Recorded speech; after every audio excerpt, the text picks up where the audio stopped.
Peak rectifiers can also be made from full wave rectifiers like the center tapped and bridge rectifier we saw earlier. The output is something like this.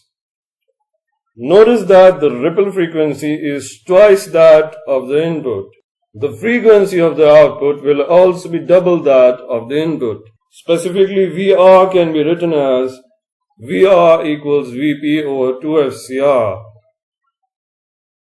This value is half of the value for the half-wave peak rectifier. Comparing these expressions, we note that for the same values of Vp, F,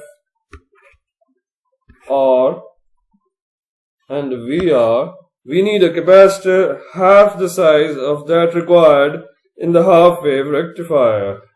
Remember that we had assumed real diodes for simplicity.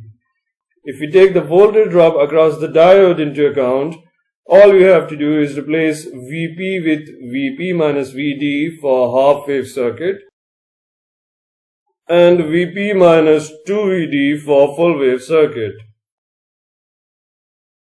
These peak rectifier circuits find application in signal processing systems where it is required to find the peak of an input signal. This circuit then becomes the peak detector.